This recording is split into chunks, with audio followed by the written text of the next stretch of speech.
I had been doing private duty aid work for 11 years, and I thought I had seen every kind of difficult patient there was. The ones who rang the call bell every 4 minutes. The ones who cursed at you in 3 languages. The ones who simply refused medication, refused vitals, refused conversation, refused to acknowledge that you were a human being standing 2 feet from their bed. I thought I had a category for all of it. Garrison Holt did not fit any of my categories. He was 72 years old that morning, and it was his birthday, and there was not a single card on his nightstand, not a single visitor logged at the front desk, not a single voice message on the room phone that had blinked red since I arrived at 7. He had a private suite on the 4th floor of Whitfield Regional, the kind that cost more per night than most people's monthly rent, with a window that looked east over the river and a sitting area that he never used. He had been admitted 4 days earlier for a cardiac episode, the kind his cardiologist described to the charge nurse as a warning the patient had chosen to ignore for at least a decade. He had money, clearly. He had the suite, clearly. He had nothing else that I could see. I had taken the assignment because my regular patient had been discharged 2 days early and the agency needed coverage. The briefing from the outgoing aide was 3 sentences long. He refuses most vitals, he dismisses all nurses within 10 minutes, and don't mention his son. I wrote that last part down and didn't ask why. When I introduced myself at 7:15, he looked at me the way a man looks at a piece of furniture that has been moved slightly from where he wanted it. He said he didn't need an aide.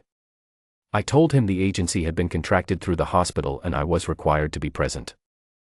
He said the word required like it was a word in a foreign language he found offensive. Then he turned his face to the river window and did not speak again for 40 minutes. At 8 o'clock, the floor nurse, a steady woman named Paulette who had clearly dealt with him before, came in to check his 4 line. He told her the line was fine and she could leave. She adjusted it anyway, told him his breakfast tray would be up at 8:30, and left without visible emotion. I admired that. At 8:25, a younger nurse came in to cover Paulette's break. She was maybe 26, 27. New rotation on the floor, I could tell. She had the look of someone still finding her footing, still figuring out which rooms to brace for.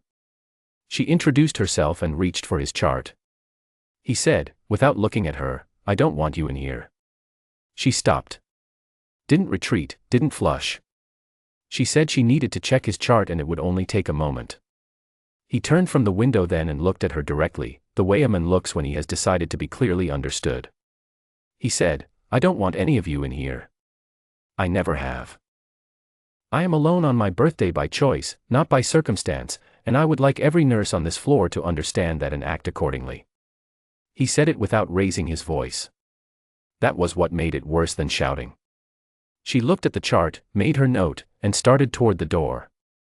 I thought that was it. I thought she was leaving the way the others did, absorbing it, moving on, getting through the shift. That was the professional thing. That was what 11 years had taught me was the professional thing. She stopped at the door. She didn't turn around right away. She stood there for a moment with her back to the room, and I watched her and didn't understand what I was watching. Then she turned. She walked back to the foot of his bed, not to the chart, not to the 4 line.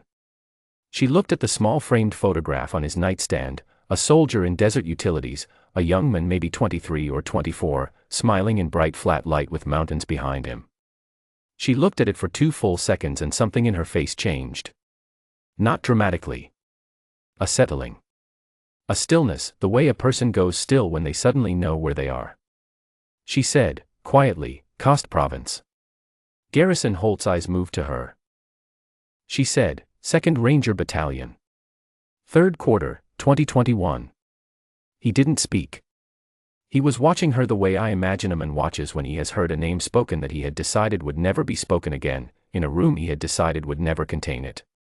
She reached into the chest pocket of her scrubs.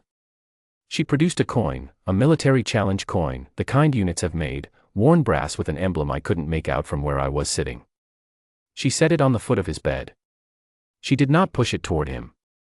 She set it there and took her hands back, and she said, "He pressed that into my hand before he lost consciousness. He told me to give it to his father. He said, my father needs to know I wasn't alone." The room was completely quiet. Outside in the corridor someone's call bell was going. A cart went by. The river out the window caught the morning light and threw it at the ceiling in long, slow lines. None of it mattered. Nothing in that room mattered except that coin on the white blanket and the old man staring at it. He said, "You were there." She said, "I was a trauma medic with the forward surgical element attached to 2nd Battalion. I was 24 years old and I had been in theater 11 months. When the call came in, I was the first one to reach him. He said, they told me he didn't suffer." She was quiet for a moment. Then she said, "He was conscious for 47 minutes. He talked the whole time. He wasn't afraid. He told me about you, about a fishing cabin in Montana, about the summer you taught him to tie a dry fly, about how you never told him you were proud of him but he knew anyway because you showed up to every single thing he ever did. He said, tell him I knew.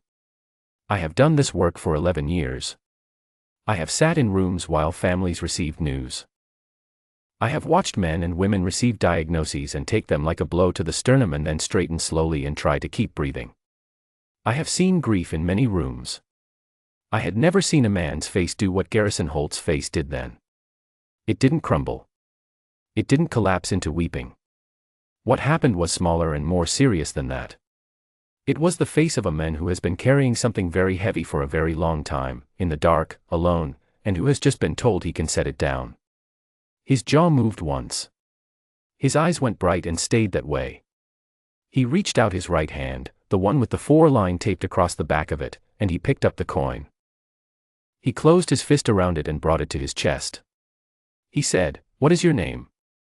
She told him. Her first name only. He said, "Were you injured?" She said, "Not that day." He said, "What did you do after?" She said, "I finished my deployment. I finished a second one. I came home and I went to nursing school and I took this job 2 weeks ago." She paused. "I've been carrying that coin since 2021. I didn't know how to find you. I didn't know his last name." She looked at the photograph on the nightstand.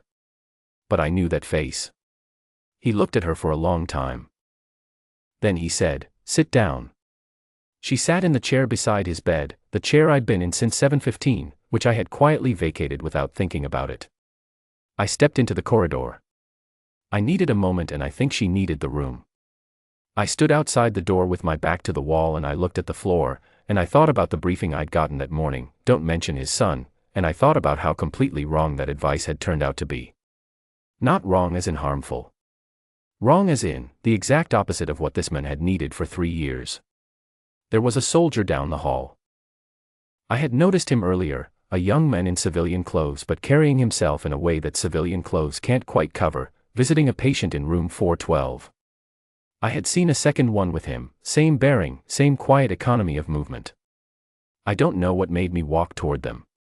Maybe 11 years of being in rooms where things happen had given me a sense of when something larger was unfolding. I introduced myself and told them, briefly, what was happening in room 419. I told them what she had told him. I asked if they knew the name. The taller one, dark-haired, maybe 30, looked at the shorter one. Something passed between them. The taller one said yes. He said the name and his voice went flat in the way that a soldier's voice goes flat over a name that means something. He said they had served with him. He said they had not known his father was here. I walked them back. I knocked and opened the door and told her there were 2 men who wanted to say hello. She looked up from the chair. The old man looked up from the coin in his hand. The 2 soldiers stepped into the doorway, and they did not say anything for a moment, and then the taller one said, "Sir," said it to the old man, and took his hat off. The shorter one did the same. I don't know if either of those men knew everything she had done, the full record of what she had carried and what she had done in theater and what she had done that day on the mountainside. What I know is that they stood in that doorway with their hats in their hands and they looked at her with something I have spent the last several days trying to find the right word for. It wasn't pity. It wasn't admiration, exactly, though it was that too. It was recognition. The kind that only comes from a particular kind of shared ground. The old man, Garrison Holt, 72 years old, alone on his birthday by choice, he had said, not by circumstance, looked from them to her and back again. He said, she was with him. The taller soldier said, "I know, sir." He said, "She carried him." The soldier said, "Yes, sir." She did. The old man looked at her. He said, he wasn't alone. She said, he was not alone for 1 second of it. He closed his eyes. He held the coin against his chest and he breathed out, long and slow, the way you breathe when something that has been locked inside you for 3 years finally has permission to move. I stood in the corridor and I let them have the room. I have thought about that morning many times since. About what it means for a person to carry something like that, a coin, a name, a 47-minute conversation on a mountainside, and to carry it for 3 years waiting for the right door. About what it means to walk into a room where a man has decided to be alone and to know, the moment you see a photograph, that you are standing in the one room in the world you were supposed to find. About what it costs a person to turn back from the door. She didn't have a uniform in that room. She had scrubs and a hospital ID and a coin in her chest pocket. That was all. But I have worked in enough rooms to know what I saw, a soldier who never stopped being one, who carried a dead man's last message for 3 years without complaint, who found the father on what happened to be the one morning the father was most alone. When I went back in an hour later to check on him, the 2 soldiers had gone. She was back at the nursing station, I assumed. Garrison Holt was sitting up in his bed looking at the river.